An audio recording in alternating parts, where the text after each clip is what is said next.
There's a certain kind of calm that drives avoidance crazy. It's the calm that doesn't demand, doesn't chase, doesn't collapse when they withdraw. It's the calm that says, I'm fine, with or without you. That calm is emotional independence. And for the avoidant, it's both magnetic and maddening. Avoidantly attached individuals live by a quiet rule. Control is safety. They measure closeness carefully, letting you near just enough to feel connection, but never enough to feel exposed. Most people unknowingly play along with this rhythm. They panic when distance appears. They chase when silence grows. They try to earn love that was never fully given. And in doing so, they reinforce the avoidant's sense of power. But then someone different walks in. Someone who doesn't play the game. Someone who, instead of chasing, steps back. Who, instead of over-explaining, lets silence breathe. Who, instead of trying to prove their worth, stays grounded in it. This emotional independence disrupts everything. Because when the avoidant pulls away expecting pursuit, and none comes, it stirs a deep, unfamiliar discomfort. Suddenly, they're the one left wondering, why aren't they fighting for me? Why aren't they trying to fix this? It's not arrogance that captures them. It's equilibrium. You aren't emotionally starving, and that makes you unpredictable. They can't feed off your reaction or use your need to maintain control. Instead, they're forced into emotional exposure, the very thing they spend their lives avoiding. This is the paradox. When you no longer need the avoidant to validate you, that's when you become unforgettable. Your calm becomes the mirror they can't turn away from. It reveals how dependent they've been on emotional chaos to feel safe, and how much peace unsettles them. Your independence doesn't make you cold. It makes you clear. And that clarity is what pulls them closer, not because they can have you, but because they can't control you. If you want to better understand how to deal with avoidance, then subscribe to the channel to know everything. Avoidants thrive on emotional patterns they can predict. They pull back, you move closer. They withdraw, you try harder. It's a dance of distance and pursuit that reinforces their sense of safety. They believe that as long as they can control the rhythm, they can control the risk. But emotional independence breaks that rhythm completely. It's like taking the music away mid-dance. They lose their footing.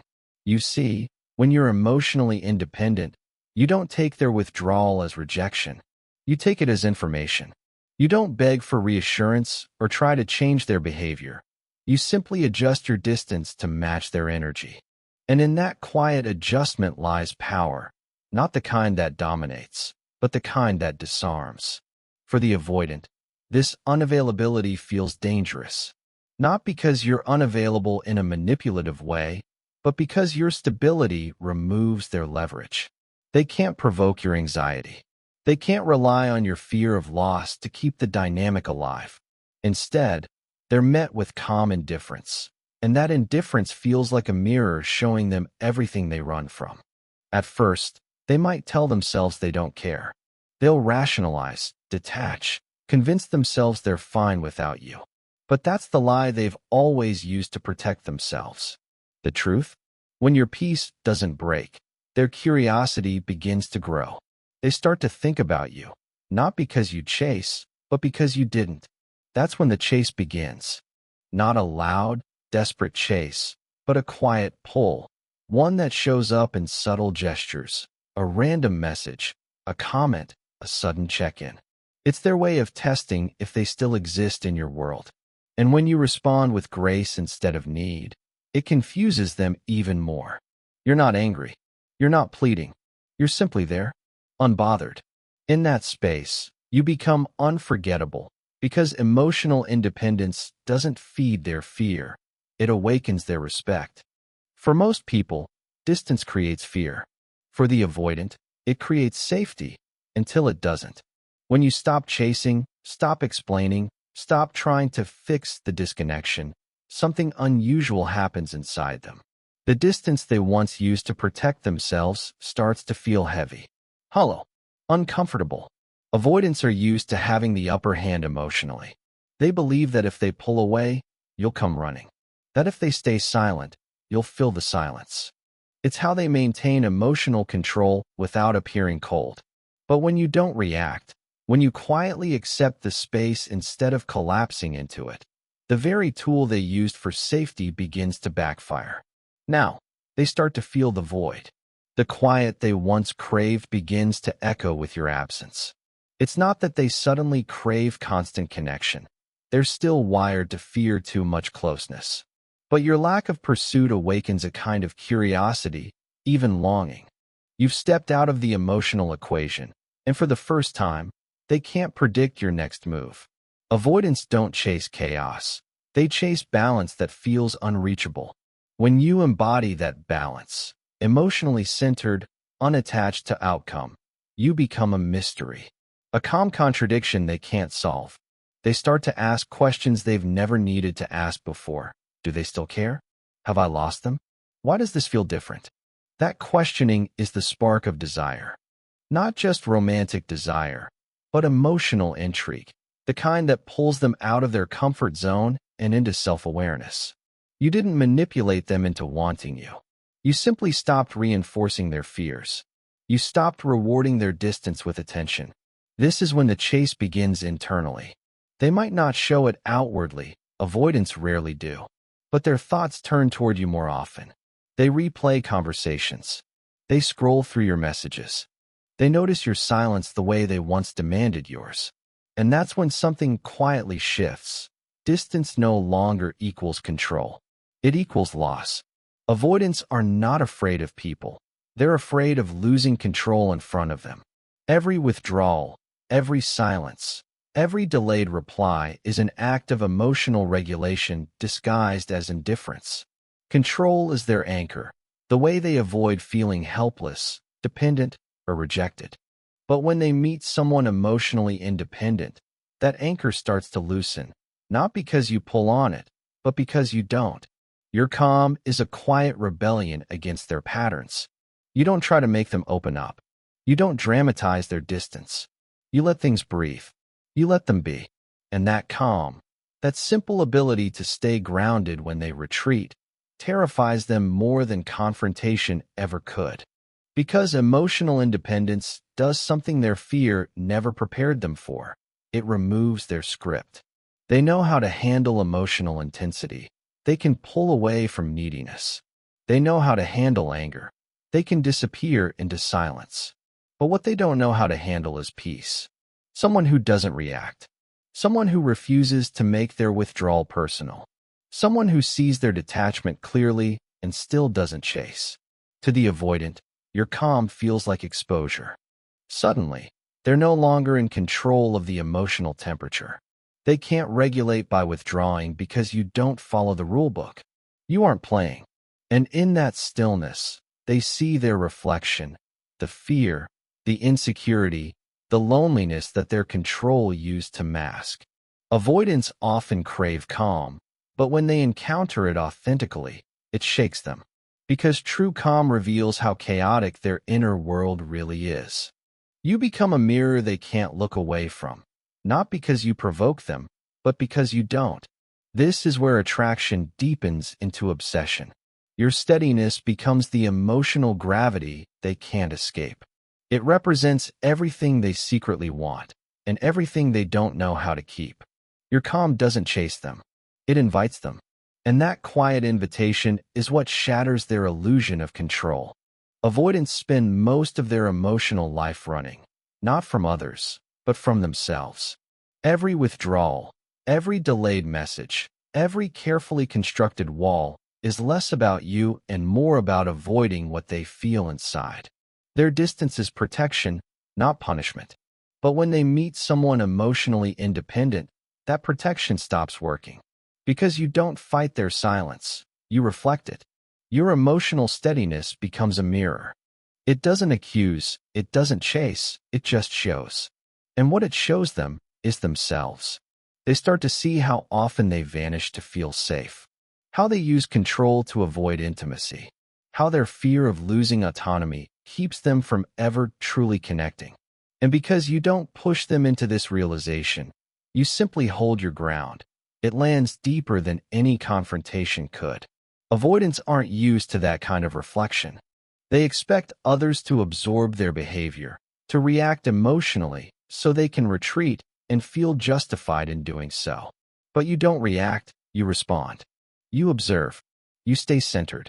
And that unsettles them because it removes their escape routes. There's no chaos to hide behind, no drama to blame. Just the quiet awareness of what they're doing. In your stillness, they begin to sense their contradictions, craving closeness, fearing it at the same time. They might even grow irritated or confused by your calm, mistaking it for emotional detachment.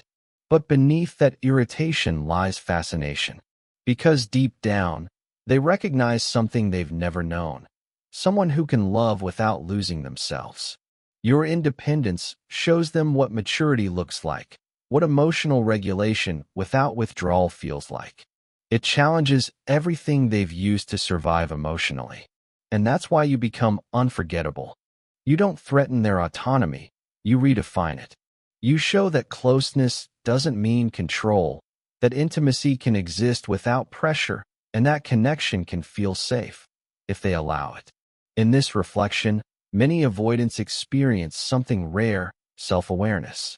It's uncomfortable, it's foreign, but it's magnetic. You become the person they can't stop thinking about, not because you filled their emptiness, but because you revealed it.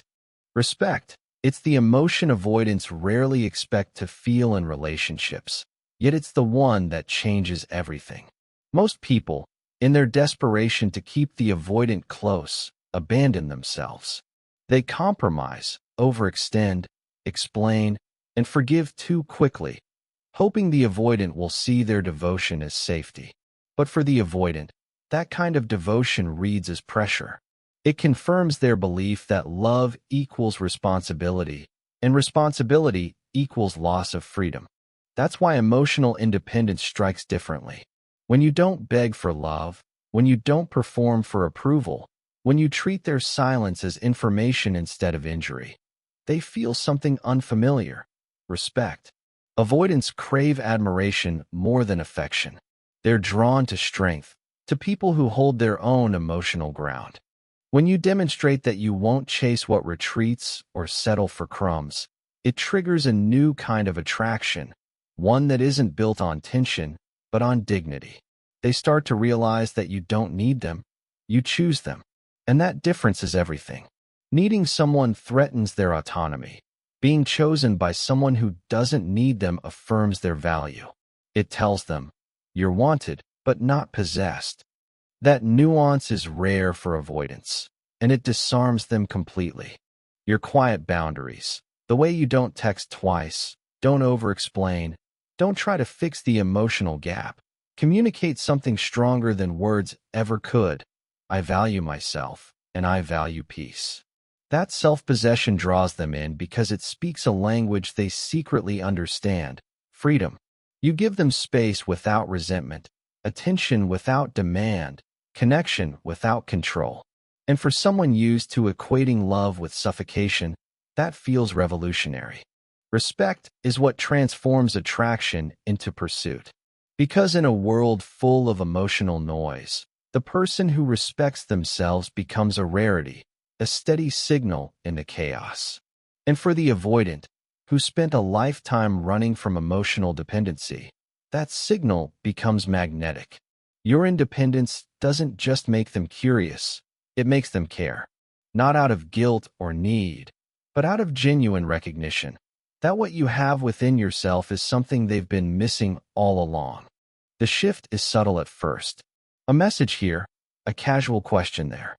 Something small that seems harmless, but it's the beginning of the chase. Avoidants rarely chase openly. Their pursuit is quiet, cautious, layered in denial. They'll tell themselves they're just checking in, just curious, just bored. But beneath the surface, it's something deeper, the unfamiliar ache of missing someone who didn't lose themselves trying to keep them. You see, when you step back without resentment, you create an emotional vacuum. One that doesn't scream, doesn't punish, doesn't beg, it simply exists. And that emptiness speaks louder than any confrontation ever could. The avoidant feels the shift. not because you withdrew affection, but because you withdrew participation in the pattern. They notice that your energy is no longer centered around them, that their silence doesn't command you, that their control has quietly evaporated. And for someone whose identity relies on emotional management, that's destabilizing in the most compelling way. So they start to move toward you, not because they suddenly know how to love securely, but because they feel something they haven't felt in a long time: uncertainty. They can't predict you anymore. And unpredictability, for someone who built safety around control, becomes irresistible. They'll begin testing the waters. Hey, how have you been? Text. A random story meant to invite your attention. Small openings that give them the illusion of connection without full vulnerability. They won't call it chasing, but that's exactly what it is. Because now, they are seeking the reassurance you used to seek. Here's the paradox. The less you need them, the more they need to prove their place in your world. It's not a game. It's the natural consequence of balance returning to an unbalanced dynamic. And when they realize you're not waiting, that your life moves forward, that your peace is intact, something inside them softens. Their walls begin to crack, not from pressure, but from respect. They start to sense that if they want to keep you in their orbit, they'll have to show up differently, not with control, but with vulnerability. It's not manipulation. It's evolution. The first sign that they're no longer chasing validation, but connection. For an avoidant, safe and close have never belonged in the same sentence. Closeness has always meant danger, a place where their identity dissolves, their boundaries vanish, and their freedom feels at risk. That's why they build walls, create distance, and use silence as a shield. But when they meet someone emotionally independent, that wiring begins to reconfigure. Because for the first time, closeness doesn't feel like captivity. Your emotional independence gives them something they've rarely known: space without disconnection. You don't pressure them to open up, but you're present when they do. You don't demand transparency, but your consistency invites it. You don't guilt them into intimacy. You create an atmosphere where intimacy feels like a choice, not a trap. And in that choice, they start to feel something new: safety. Not the kind of safety that comes from control, but the kind that comes from acceptance. They begin to realize that vulnerability doesn't have to mean losing themselves. That being seen doesn't always lead to being consumed. That love, in its healthiest form, can coexist with freedom. At first, this realization terrifies them. They may retreat briefly, testing if the old rules still apply, if distance still equals control. But when they notice that your calm remains untouched, that your boundaries don't waver, something begins to shift inside. They start to let go. You'll notice it in subtle ways. A softer tone, a longer conversation, a moment where they share something real, not out of pressure, but out of trust. That's the moment you'll feel the quiet weight of change. Because for an avoidant, feeling safe enough to feel is an act of courage. And make no mistake, it's your independence that made it possible. Not your patience, not your persuasion, but your peace. You gave them room to come forward at their own pace. You modeled self-regulation instead of emotional pursuit. You showed them that connection can exist without chaos. When an avoidant begins to feel safe enough to feel, it's not the end of their defenses, but it's the beginning of their healing. They may still struggle with distance, but now, distance no longer means disinterest. It's simply the space they need to process emotions they've spent a lifetime running from. And you, the one who never chased, become the first person they associate with safety instead of pressure. Avoidants aren't strangers to emotion. They're strangers to safety within emotion. For them, feelings have always meant risk, rejection, engulfment, disappointment. Their instinct has been to avoid pain by avoiding depth. But once emotional independence enters their life, something begins to dismantle that system from within. Your steadiness redefines the rules. It shows them that vulnerability isn't about exposure, it's about honesty. That emotional openness doesn't mean chaos, it means coherence. And slowly, That distinction begins to melt their resistance. They start to feel that it's possible to be seen without being swallowed. At this stage, you may notice contradictions in their behavior. They open up, then withdraw. They speak honestly, then go silent. It's not manipulation, it's recalibration. Their nervous system is learning that connection doesn't automatically lead to loss. The avoidance heart is learning to stay open without panic. This shift is quiet, but it's monumental. Because for the first time, the avoidance fear begins to transform into vulnerability. And that vulnerability doesn't come through big gestures. It comes through small cracks in their armor. A confession they didn't mean to share, a genuine apology, an unguarded smile. The beauty of this stage is that it's not about you changing them. It's about your presence reminding them what's possible. You've shown them love without control, boundaries without punishment, attention without desperation. Through that model, they start to unlearn their own emotional distortions. Fear turns into awareness. Distance turns into self-reflection. They begin to ask deeper questions. What if intimacy isn't the enemy? What if connection could coexist with peace? That internal dialogue is the real progress. Because for an avoidant, healing doesn't begin when they stay. It begins when they no longer need to run. And what triggered that shift wasn't your attachment to them. It was your attachment to yourself. Your ability to stay grounded when they retreated, your refusal to sacrifice your self-respect for reassurance. That's what taught them the language of safety. Your emotional independence didn't make them lose control.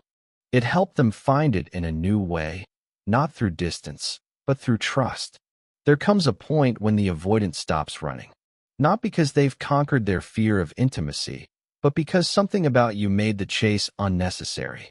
Your emotional independence, once the thing that confused them most, becomes the very foundation of their trust. They finally understand that closeness doesn't mean surrender. That love isn't the loss of autonomy, but the meeting of two whole people choosing each other freely. You never forced that realization, you simply lived it. And in doing so, you showed them what secure connection really looks like, grounded, patient, and free of control. True intimacy doesn't begin with someone chasing another. It begins when both stop running from themselves. That's what your independence did. It didn't just make them chase you. It made them face themselves. It forced them to confront their fear of being seen, their habit of withdrawal, their need for control. And slowly, through your calm consistency, they learned a new rhythm, one built on respect, not reaction. They begin to realize that you never needed to be saved or fixed, and that realization disarms them. You're not a project, not a mirror for their validation, not a participant in their emotional tug-of-war. You're a person with boundaries, warmth, and self-worth, the very qualities that call their hidden vulnerability to the surface. And in that space, a new kind of intimacy begins. Not the desperate pull of dependency, but the quiet meeting of equals. Your independence gave them room to grow. Your steadiness gave them courage to stay. That's how emotional attraction becomes emotional awakening. Not through chasing, but through presence. So remember this. Your peace is not a weapon. It's an invitation. The avoidant doesn't chase you because you're hard to get. They chase you because your stability feels like home, a home they never believed could exist. If this message resonates with you, share it. Leave a comment, subscribe, and repost so more people can understand the quiet power of emotional independence and how it can turn even the most avoidant heart toward healing.